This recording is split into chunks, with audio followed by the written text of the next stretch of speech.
Yes, അതായത് പ്രചാരണ പരിപാടികൾ അതിന്റെ അവസാന ലാപ്പിലേക്ക് തന്നെ എത്തുകയാണ്. ഇനി കേവലം 4 ദിവസം മാത്രമാണ് വോട്ടർമാർ പോളിംഗ് ബൂത്തിലേക്ക് എത്താൻ ശേഷിക്കുന്നത്. മറ്റന്നാൾ കൊട്ടിക്കലാശം കൂടി നടക്കുന്ന സാഹചര്യം ആണ് ഉള്ളത്. അങ്ങനെ രാഷ്ട്രീയ കേരളം അക്ഷരാർത്ഥത്തിൽ ഉഴുതുമറിച്ചുകൊണ്ടുള്ള പ്രചാരണ പരിപാടികളിലേക്ക് പ്രധാന മുന്നണികൾ ഒന്നടങ്കം കടന്നു കഴിഞ്ഞു. പ്രധാനമന്ത്രി 2 തവണ കേരളത്തിൽ വന്നുപോയിരിക്കുന്നു. പ്രതിപക്ഷത്തിന്റെ നിരയിൽ പ്രത്യേകിച്ച് UDFന്റെ തെരഞ്ഞെടുപ്പ് പ്രചാരണത്തിന് നേതൃത്വം നൽകുന്ന രാഹുൽ ഗാന്ധിയും 2 തവണ കേരളത്തിൽ എത്തിക്കഴിഞ്ഞു. പ്രിയങ്ക ഗാന്ധി കേരളത്തിൽ എത്തിയിരുന്നു. ഇപ്പോഴിതാ മല്ലികാർജുൻ ഖാർഗെ കേരളത്തിൽ തന്നെ തുടരുന്ന സാഹചര്യമാണുള്ളത്. പ്രധാനമന്ത്രിക്ക് പിന്നാലെ നിരവധിയായ ദേശീയ നേതാക്കൾ കേരളത്തിലേക്ക് എത്തിയത് നമ്മൾ കണ്ടതാണ്. കേന്ദ്ര ആഭ്യന്തരമന്ത്രി അമിത്ഷാ ആണ് ഇന്ന് കേരളത്തിൽ NDAക്ക് വേണ്ടി തെരഞ്ഞെടുപ്പ് പ്രവർത്തനങ്ങൾ നയിക്കാൻ പോകുന്നത് എന്നതാണ് എടുത്തു പറയേണ്ടത്. തെലങ്കാന മുഖ്യമന്ത്രി അടക്കം കേരളത്തിൽ വന്നുകൊണ്ട് UDFന് വേണ്ടി പ്രചാരണ പരിപാടികൾ ഊർജിതമാക്കിയ സാഹചര്യം കൂടിയുണ്ട്. ഇങ്ങനെ തെരഞ്ഞെടുപ്പിലേക്ക് അടുക്കുമ്പോൾ, വോട്ടെടുപ്പിലേക്ക് അടുക്കുമ്പോൾ ഓരോ മുന്നണികളും അവരുടെ വോട്ടുകൾ കഴിയുന്നത്ര ഉറപ്പിക്കുന്നതിന് വേണ്ടിയുള്ള പരിശ്രമം ആണ് തുടർന്നുകൊണ്ടിരിക്കുന്നത്. വാർത്തയുടെ വിശദാംശങ്ങളുമായി TG സജിത്തും അതോടൊപ്പം തന്നെ VV അരുണും ആണ് ചേരുന്നത്. ആദ്യം സജിത്തിലേക്ക്. സജിത്ത്, ഇതാ ദിവസങ്ങൾ എണ്ണി കഴിയുകയാണ്. അതായത് ഇനിയിപ്പോൾ പരസ്യപ്രചാരണം എന്നാൽ 2 ദിവസം കൂടിയാണ് പരസ്യപ്രചാരണത്തിന് ശേഷിക്കുന്നത്. കൊട്ടിക്കലാശത്തിലേക്ക് കടക്കുകയാണ്. അതിനു മുമ്പുള്ള വാദപ്രതിവാദങ്ങൾ, ശക്തിപ്രകടനങ്ങൾ, അത് അക്ഷരാർത്ഥത്തിൽ കേരളം ഉഴുതുമറിക്കുന്ന തരത്തിലേക്ക് കാര്യങ്ങൾ എത്തുകയല്ലേ സജിത്ത്? തീർച്ചയായിട്ടും അത് തന്നെയാണ് സംഭവിച്ചുകൊണ്ടിരിക്കുന്നത്. ഒരുപക്ഷെ നമ്മൾ ഈ ദിവസങ്ങളിൽ പ്രതീക്ഷിച്ചതിനും അപ്പുറമുള്ള ഒരു ആവേശത്തിലേക്ക് പോകുന്നു. ചുരുങ്ങിയ ദിവസങ്ങൾ മാത്രം അവശേഷിക്കുന്നു എന്നതുകൊണ്ട് തന്നെ വലിയ രീതിയിൽ മാറിമറിയുന്ന പ്രചരണ വിഷയങ്ങൾ ഈ തെരഞ്ഞെടുപ്പിലേക്ക് കടന്നു വന്നുവെന്ന് സംശയമുണ്ട്. ഒരുപക്ഷെ വികസന വിഷയങ്ങൾ ഏറെക്കുറെ വലിയ കാര്യമായൊന്നും ഈ പ്രചരണ രംഗത്ത് ചർച്ചയായോ എന്ന കാര്യം ഒന്ന് പരിശോധിക്കപ്പെടേണ്ടതാണ്. പക്ഷേ അതിനുമപ്പുറം ഡീലടക്കമുള്ള വിവാദങ്ങളുണ്ട്. ഏറ്റവും ഒടുവിൽ രാഹുൽ ഗാന്ധി സംസ്ഥാനത്ത് നടത്തിയ കടന്നാക്രമണങ്ങൾ, അത് സംസ്ഥാന സർക്കാരിനെതിരെ, മുഖ്യമന്ത്രിക്കെതിരെ, CPMനെതിരെ നടത്തിയ കടന്നാക്രമണങ്ങൾ, ആ നീക്കങ്ങൾക്കൊക്കെയുള്ള മറുപടി എന്ത് എന്ന ചോദ്യം കൂടിയാണ് പ്രസക്തമാവുന്ന കാര്യം. മുഖ്യമന്ത്രിയുടെ ക്യാമ്പയിൻ ഇന്നത്തെ ദിവസം, ഇനിയുള്ള 2 ദിവസങ്ങൾ ശ്രദ്ധേയമാണ്. കാരണം ഇന്നും നാളെയുമായി അദ്ദേഹത്തിന്റെ റോഡ് ഷോ അടക്കമുള്ള പരിപാടികൾ നടക്കാനുണ്ട്. ഒപ്പം അദ്ദേഹം ഈ പ്രചരണത്തിന്റെ അവസാന ദിവസം മാധ്യമങ്ങളെ കാണുന്നുമുണ്ട്. അപ്പോൾ ഈ ആരോപണങ്ങൾക്ക് എന്ത് മറുപടി എന്ന ഒരു പ്രധാനപ്പെട്ട കാര്യം കൂടിയുണ്ട്. ആക്ഷേപങ്ങൾ ഓരോന്നായി നിഷേധിച്ചുകൊണ്ട് മുഖ്യമന്ത്രി വാർത്താക്കുറിപ്പ് ഇറക്കുന്നുണ്ട്, ഇടപെടലുകൾ നടത്തുന്നുണ്ട് എന്നത് ശ്രദ്ധേയമാണ്. അതിനപ്പുറം ഈ നീക്കം എന്നതാണ് പ്രധാനപ്പെട്ട കാര്യം. എന്തായാലും സംസ്ഥാനത്ത് പ്രചരണത്തിലെത്തിയിരിക്കുന്ന പ്രധാനപ്പെട്ട വ്യക്തികളെല്ലാവരും ക്യാമ്പ് ചെയ്യുകയാണ്. രാഹുൽ ഗാന്ധി അടക്കമുള്ളവർക്ക് ഇന്നും പ്രചരണ പരിപാടികളുണ്ട്. മുഖ്യമന്ത്രിയുടെയും പര്യടന പരിപാടികൾ വിവിധയിടങ്ങളിൽ തുടരുന്നു. അദ്ദേഹം അവസാന ദിവസം സ്വന്തം മണ്ഡലം, സ്വന്തം ജില്ല കേന്ദ്രീകരിച്ചുകൊണ്ട് തന്നെയുള്ള പ്രചരണത്തിലേക്ക് പോകുന്നു എന്നതാണ് പ്രധാനപ്പെട്ട കാര്യം. ഞങ്ങളിപ്പോൾ നിൽക്കുന്നത് കണ്ണൂരാണ്. അതായത് സംസ്ഥാനത്ത് വളരെ പ്രധാനപ്പെട്ട CPM രാഷ്ട്രീയം ചർച്ച ചെയ്യപ്പെടുന്ന ഒരു ഇടം കൂടി കണ്ണൂരായി മാറിയെന്ന സാഹചര്യം കൂടിയുണ്ട്. സംസ്ഥാനത്തിന്റെ പൊതുചിത്രം പരിശോധിക്കുമ്പോഴും സംഭവിക്കുന്നത് തന്നെയാണ്. അരുണ്, നമുക്ക് ഈ 2 ദിവസം മാത്രമാണ് ഇനി പരസ്യ പ്രചരണത്തിലുള്ളത്. യഥാർത്ഥത്തിൽ ഈ ചുരുങ്ങിയ ദിവസങ്ങൾ കൊണ്ട് കേരളം പ്രതീക്ഷിച്ച വിഷയങ്ങളിലേക്ക് പ്രചരണ രംഗം കടന്നു പോയിട്ടുണ്ടോ? അങ്ങനെ കാണാൻ കഴിയുന്നുണ്ടോ? വികസനം പരമാവധി കൊണ്ടുവരാൻ ഇടതുമുന്നണി ശ്രമിച്ചു, CPM ശ്രമിച്ചു. അത് ഏറെക്കുറെ പലയിടത്തും ചർച്ച ചെയ്യപ്പെട്ടിട്ടുണ്ട്. പക്ഷേ വികസനം വരുമ്പോൾ എല്ലാ മണ്ഡലങ്ങളിലും അത്തരം വികസനമുണ്ട് എന്നതിന് പ്രതിപക്ഷ നേതാക്കൾ പോലും പറയുന്ന തരത്തിലേക്ക് കാര്യങ്ങൾ മാറിയിട്ടുണ്ട്. അതിനും അപ്പുറത്തേക്കുള്ള വിഷയങ്ങൾ തെരഞ്ഞെടുപ്പിൽ ചർച്ച. വയനാട് പുനരധിവാസം ഏറ്റവും സജീവ ചർച്ചയായി മാറിയൊരു വിഷയമാണ്. എന്തുകൊണ്ട് അവിടെ ആളുകൾക്ക് താമസിക്കാൻ ഇപ്പോഴും കഴിയുന്നില്ല? സർക്കാർ ഉയർത്തുമ്പോൾ കോൺഗ്രസ് പിരിച്ച പണം എവിടെ, യൂത്ത് കോൺഗ്രസ് പിരിച്ച പണം എവിടെ എന്ന കണക്ക് ചോദിപ്പാണ് പ്രധാനമായും ഇടത് കേന്ദ്രങ്ങളുണ്ട്. എന്നാൽ അതിനൊരു മറുപടിയുമായി KPC അധ്യക്ഷത രംഗത്തെത്തി. പക്ഷെ അത് ഇടതുപക്ഷത്തിന് അത്ര തൃപ്തികരമായ മറുപടിയല്ല. കാരണം ഭൂമി വാങ്ങാൻ തന്നെ പണം ചിലവായെന്ന് പറയുമ്പോൾ സ്വാഭാവികമായി അവിടെ ഇനിയും ആരോപണങ്ങൾ ഉയർന്നു വരും. മുഖ്യമന്ത്രി അടക്കം പ്രതികരണങ്ങളിൽ വളരെ പ്രധാനപ്പെട്ടതാണ്. കാഫിർ സ്ക്രീൻഷോട്ട് വിവാദമാണ് ലോക്സഭാ തെരഞ്ഞെടുപ്പ് സമയത്ത് വടകര ശക്തമായ പ്രചരണ വിഷയമായി മാറിയെങ്കിൽ അതിന് സമാനമായ ഒരു വിവാദം ഇപ്പോൾ പേരാമ്പ്ര കേന്ദ്രീകരിച്ചും ഉണ്ടാകുന്നുണ്ട്. 2 സ്ഥാനാർത്ഥികളും മതവിദ്വേഷ പ്രചരണം നടത്തുന്ന പരാതിയുമായി പരസ്പരം തെരഞ്ഞെടുപ്പ് കമ്മീഷനെ സമീപിച്ചിട്ടുണ്ട്. ഇന്നലെ രാഹുൽ ഗാന്ധി, നമുക്കറിയാം രാഹുൽ ഗാന്ധി ഇന്ത്യ സഖ്യത്തിന്റെ പ്രധാനപ്പെട്ട നേതാവാണ്, പ്രതിപക്ഷ നേതാവാണ്. രാഹുൽ ഗാന്ധി ഇവിടെ നടത്തിയ പരാമർശങ്ങൾ CPM കേന്ദ്രങ്ങളെ വലിയ അപ്രീതിക്കിടയാക്കിയിട്ടുണ്ട്. ഏറ്റവും കൂടുതൽ ഇന്നലെ ഈ കന്യാസ്ത്രീകളെ ആക്രമിച്ചവരെ പോലും സംരക്ഷിക്കുന്ന നിലപാടാണ് കേരളത്തിലെ മുഖ്യമന്ത്രിക്ക് എന്ന് പറഞ്ഞുകൊണ്ട് ഒരു പുതിയ വിവാദത്തിന് കൂടി ഈസ്റ്റർ ദിനത്തിന് തലേന്ന് രാഹുൽ ഗാന്ധി തുടക്കമിട്ടിരുന്നു. അതും സർക്കാരിന് മറുപടി മുഖ്യമന്ത്രി വാർത്താക്കുറിപ്പിറക്കി അത് തള്ളിക്കൊണ്ട് രംഗത്ത് വന്നെങ്കിൽ പോലും അതിലും കൂടുതൽ മറുപടികളുണ്ടാകും. അങ്ങനെ ഓരോ ദിവസവും മാറി മറിയുന്ന പ്രചരണ വിഷയങ്ങൾ എല്ലാ മണ്ഡലങ്ങളിലും. അരുൺ, ഇതൊരു ചോദ്യം. അരുണ്, ഈ ശബരിമല സ്വർണ്ണക്കൊള്ള എന്നൊരു പ്രധാനപ്പെട്ട വിഷയം ഈ നിയമസഭയിൽ ഒരു ത്രൂ ഔട്ട്, ഈ ഇലക്ഷന്റെ ത്രൂ ഔട്ടിൽ ഒരു ചർച്ചയാവുമെന്ന് പ്രതീക്ഷിച്ചിരുന്നു. പക്ഷേ നമ്മുടെ ഈ സർവേകളിൽ വന്ന പല സർവേകളിലും ശബരിമല വോട്ടിംഗ് പാറ്റേണിൽ വലിയ രീതിയിൽ പ്രതിഫലിക്കാൻ സാധ്യതയില്ല എന്ന സൂചനയുണ്ടായിരുന്നു. ഇപ്പം നമ്മൾ ന്യൂസ് 18 പുറത്തുവിട്ട വോട്ട് വൈബ് സർവേ അടക്കം അതിലടക്കം ശബരിമല ഒരു വലിയ ഫാക്ടറല്ലെന്ന് പറയുന്നു. പക്ഷേ ഈ പ്രചരണത്തിന്റെ അവസാന ദിവസം വരുമ്പോൾ സംഭവിക്കുന്നത് രാഹുൽ ഗാന്ധി ഈ സ്വർണ്ണക്കൊള്ള ശബരിമല വിഷയം തന്നെ ഏറ്റെടുക്കുന്നുണ്ട്. എന്തുകൊണ്ട് പ്രധാനമന്ത്രി മറുപടി പറയുന്നില്ല എന്ന ചോദ്യത്തിന് പ്രധാനമന്ത്രി ഇന്നലെ അത് പരാമർശം പോയിട്ടുണ്ട്. അതൊരു പ്രധാനപ്പെട്ട. അപ്പോൾ ശബരിമല വിഷയം അവസാന ഘട്ടത്തിൽ അതങ്ങ് ഏറ്റെടുക്കുന്നുണ്ടോ?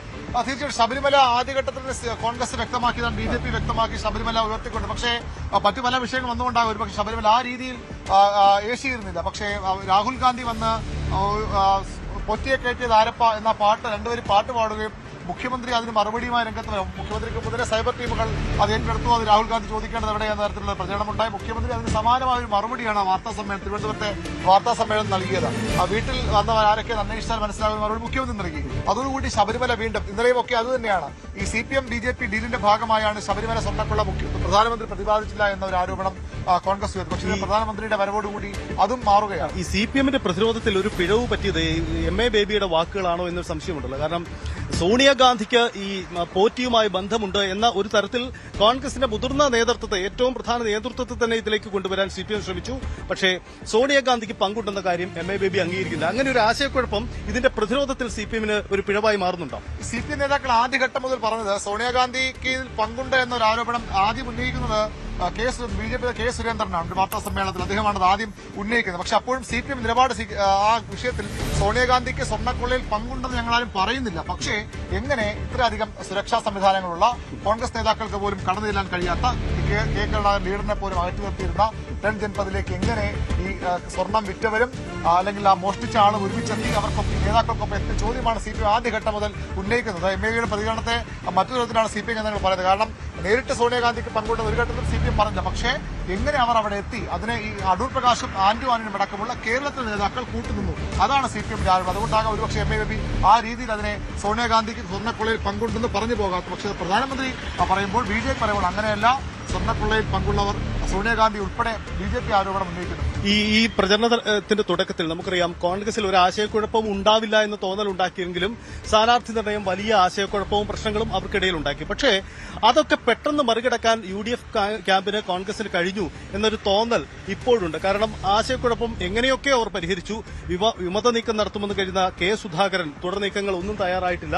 അദ്ദേഹം ഏറെക്കുറെ നിശബ്ദനാണ്. അതിനപ്പുറം മറ്റു നീക്കങ്ങളൊന്നും നടത്തിയിട്ടില്ല. മറ്റ് വിമത സ്ഥാനാർത്ഥികളൊന്നും കാര്യമായിട്ടില്ല. സ്ഥാനാർത്ഥിത്വം കിട്ടാത്തവരൊന്നും കാര്യമായ പരസ്യ പ്രതിഷേധത്തിലേക്ക് പോയില്ല. അപ്പോൾ പ്രചരണ രംഗത്ത് സ്വാഭാവികമായും ഈ അവസാന ദിവസങ്ങളിൽ ഇടതുപക്ഷമാണ് സാധാരണ ഇലക്ഷനുകളിൽ ഒന്ന് ഹൈപ്പ് നേടുന്നതെങ്കിൽ ഇത്തവണ കോൺഗ്രസ് അവരുടെ ഒരു ആ തുടക്കത്തിലെ പ്രതീതി ഒട്ടും നഷ്ടപ്പെടുത്താതെ കളം നിറഞ്ഞു നിൽക്കുന്നുണ്ട്. അങ്ങനെ തോന്നലില്ലേ? തീർച്ചയായിട്ടും കോൺഗ്രസിന് അത്ര സ്റ്റാർ ക്യാമ്പയിനേഴ്സും ഇത്തവണ ഉണ്ട്.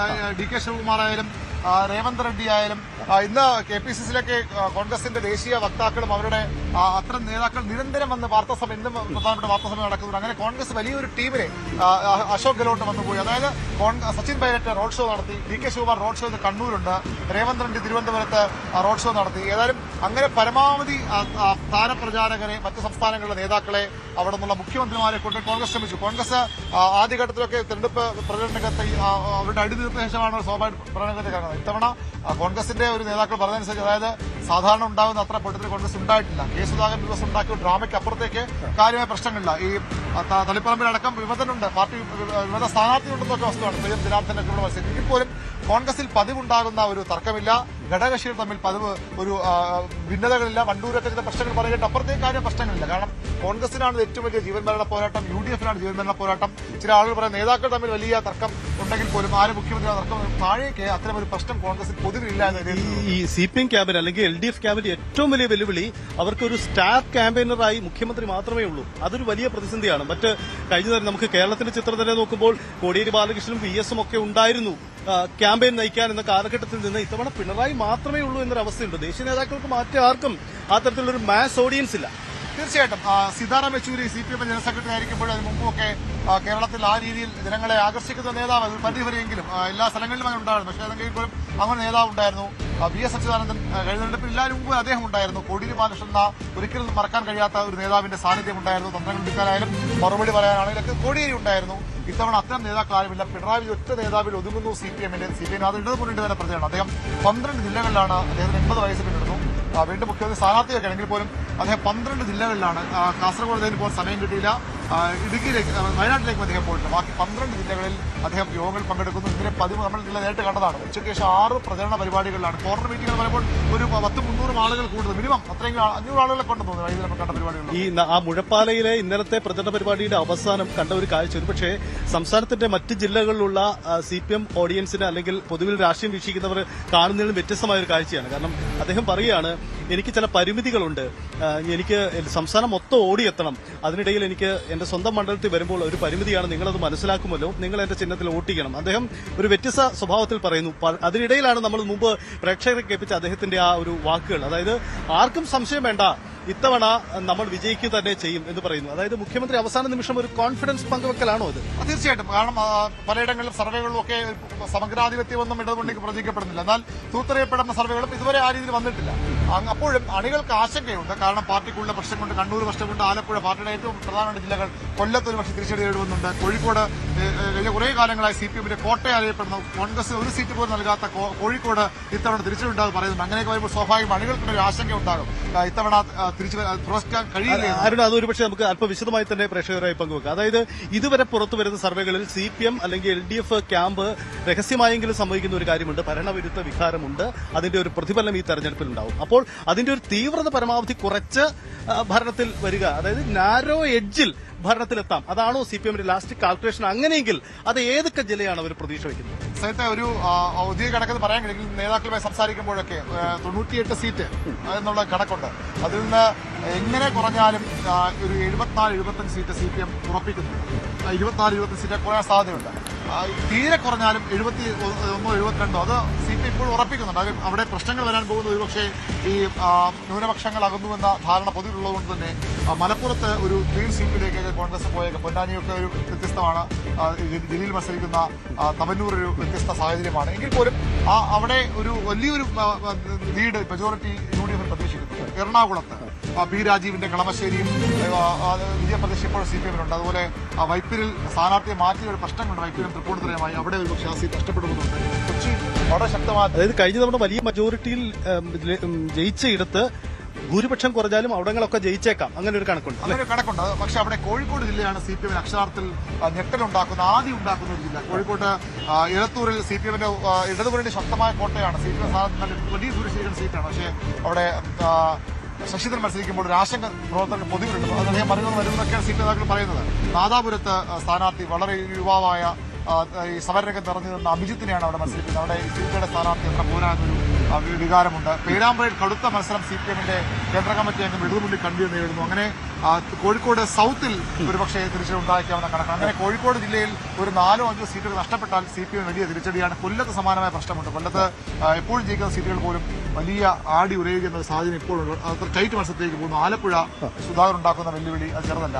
തിരുവനന്തപുരത്ത് പോലും കഴിഞ്ഞ 13 സീറ്റ് ജയിച്ച തിരുവനന്തപുരത്ത് അത്രയും സീറ്റ് കിട്ടുമെന്ന ചോദ്യമുണ്ട്. അങ്ങനെ ശക്തി കേന്ദ്രങ്ങളിൽ പരമാവധി സീറ്റുകൾ നഷ്ടപ്പെട്ടായിരുന്നാൽ മാത്രമേ CPMന് തുടർഭരണം. അങ്ങനെ വരുമ്പോഴേ ഈ കോൺഗ്രസിന്റെ കണക്കെടുപ്പും കൂടെ നോക്കാം. കോൺഗ്രസ് 100 സീറ്റാണ് VD സതീശൻ ആദ്യം പറഞ്ഞത്. ഒരുപക്ഷെ അല്പം യാഥാർത്ഥ്യവുമായി പൊരുത്തുവിടുമ്പോൾ ഇപ്പോൾ പുറത്തുവരുന്ന ചില സർവേകളൊക്കെ അവർക്ക് ആശങ്കയുണ്ട്. അതാണ് സുധാകരൻ സതീശൻ ആ സർവേ തള്ളിപ്പറഞ്ഞതിന്റെ കാരണം.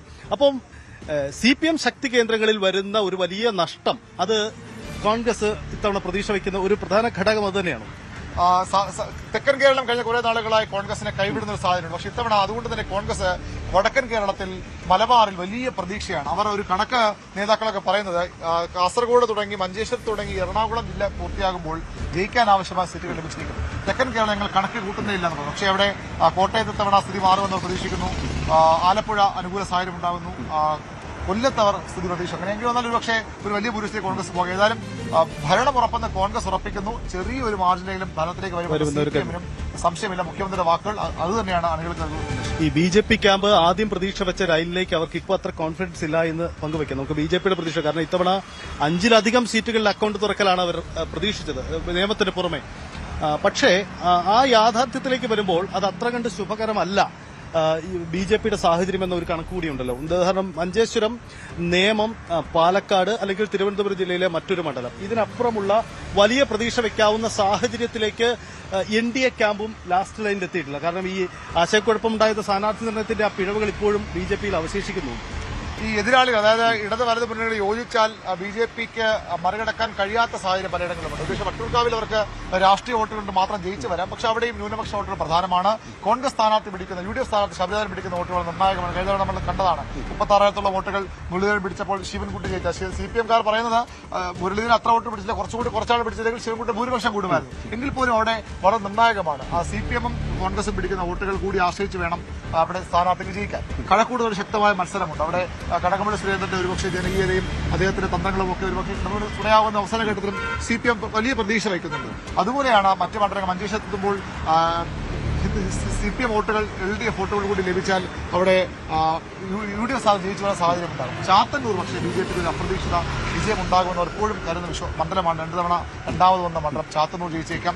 അങ്ങനെ ചില പാലക്കാട് വലിയ പ്രതീക്ഷ അവർക്കുണ്ട്. അവിടെയും LDFന്റെ വോട്ട്, എത്ര വോട്ട് CPM സ്ഥാനാർത്ഥി ഇടത് സ്ഥാനത്ത് പിടിക്കുമെന്ന കാര്യത്തിൽ കണക്കുണ്ട്. അങ്ങനെ BJPക്ക് ഈ തുടക്കത്തിൽ പറയുന്ന 20 സീറ്റ് എന്നൊക്കെ അവർ അവകാശപ്പെടുന്ന, അല്ലെങ്കിൽ 2 അക്കം എന്ന് പറയുന്നത് അതിലേക്ക് പോയില്ലെങ്കിലും ചില സീറ്റുകൾ ഇപ്പോഴും BJPക്ക് വലിയ വിജയപ്രതീക്ഷയുണ്ട്. ഹരിപ്പാടൊക്കെ നമ്മൾ ഫീൽഡിൽ പോകുമ്പോൾ നമുക്ക് മനസ്സിലാകുന്ന, അങ്ങനെയെങ്കിൽ പോലും അവിടെ വലിയ പ്രചരണമുണ്ട്. അവിടെ BJP സ്ഥാനാർത്ഥി ജയിക്കാൻ പോകുന്നു, ചെന്നിത്തല അവിടെ വിയർക്കുന്നതിന്റെ പ്രചരണമൊക്കെ അവിടെയുണ്ട്. പക്ഷേ അതൊക്കെ കുറച്ചുകൂടി ഒരു കടന്ന കണക്ക് എന്ന് വേണമെങ്കിൽ പറയാം. എങ്കിൽ പോലും BJPക്ക് അപ്രതീക്ഷിതമായ ചില സീറ്റുകൾ, പക്ഷേ നമ്മൾ പറയുന്ന നിയമമോ വട്ടിയൂർക്കാവിൽ കടുത്ത മത്സരമുണ്ട്, കൊഴക്കോട്ടമോ അല്ലെങ്കിൽ മഞ്ചേശ്വരമോ പാലക്കാടോ ഒന്നും അല്ല, ചില സീറ്റുകളിൽ കൂടി BJP ജയിച്ചു വന്നേക്കാം. ത്രികൂട മത്സരം നടക്കുമ്പോൾ തദ്ദേശ കണക്കുകളൊക്കെ പ്രതീക്ഷ നടക്കുന്ന പല മണ്ഡലങ്ങളുണ്ട്. ആലപ്പുഴയിലടക്കം അത്തരം മണ്ഡലങ്ങളുണ്ട്. അങ്ങനെ BJPക്കും പൂർണ്ണമായും പ്രതീക്ഷ നഷ്ടപ്പെടുന്ന സാഹചര്യമില്ല. BJPയുടെ നേതാക്കൾ പോലും പറയുന്നത് ഭരണത്തിൽ നിർണായക ശക്തിയായി BJP വരുമെന്ന് പറയാൻ കാരണം അവിടെ BJP ഒരു 10-30 സീറ്റ് പിടിച്ച് ഭരണത്തിൽ ഒരു പങ്കുവഹിക്കാവുന്ന പാർട്ടിയായി മാറുമെന്നല്ല. ഇവിടെ ഒരു ടൈറ്റ് മത്സരം വരാം.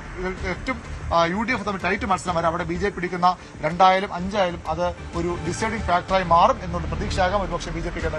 എന്തായാലും ഒരു കാര്യം ഉറപ്പാണ്, BJP പിടിക്കുന്ന സീറ്റുകൾക്കപ്പുറം BJP സ്വാധീനിക്കുന്ന വോട്ടുകൾ ഈ തെരഞ്ഞെടുപ്പിൽ നിർണായകമാണ്. ഒരുപക്ഷെ കേരളത്തിൽ നമ്മുടെ നിയമസഭാ തെരഞ്ഞെടുപ്പുകൾ ഏറ്റവും ഒരു ഫാക്ടറായി ഇത് വന്നേക്കാം. അതായത് ഇതുവരെയുള്ള ഈ സർവേകളിൽ പറയാത്ത തരത്തിലുള്ള ഒരു പ്രതിഫലനം ഒരുപക്ഷെ അന്തിമ ഫലത്തിൽ അത് വരാനുള്ള സാധ്യതയുമുണ്ട്. അഭിലാഷ്, അതുകൊണ്ട് ഇനിയുള്ള ദിവസം അങ്ങേയറ്റം നിർണായകമാണ്. ഒരുപക്ഷെ സമീപകാലത്തൊന്നും കേരളത്തിന്റെ നിയമസഭാ തെരഞ്ഞെടുപ്പിൽ സ്വാധീനിക്കപ്പെടാത്ത ചില വിഷയങ്ങൾ സ്വാധീനിക്കപ്പെടാൻ സാധ്യതയുണ്ട്.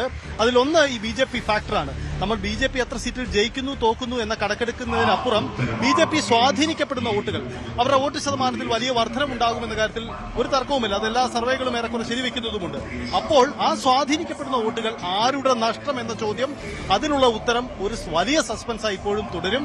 അതൊരു പക്ഷേ ഒരു സർവേകൾക്കും പ്രവചിക്കാൻ കഴിയാത്ത സാഹചര്യമായി, ഒരു സങ്കീർണത ഉയർത്തുന്ന വിഷയമായി തന്നെ നിൽക്കും. അത് അറിയണമെങ്കിൽ എന്തായാലും വോട്ടെണ്ണൽ വരെ നമുക്ക് കാത്തിരിക്കേണ്ടി വരുമെന്ന സാഹചര്യമാണ്. എന്തായാലും ഇനി 2 ദിവസം, ആ ദിവസം നടക്കാൻ പോകുന്ന നീക്കങ്ങളും ചെറുതല്ല. അത് ജനങ്ങളെ സ്വാധീനിക്കപ്പെടുമെന്നും ഉറപ്പാണ് അഭിലാഷ്.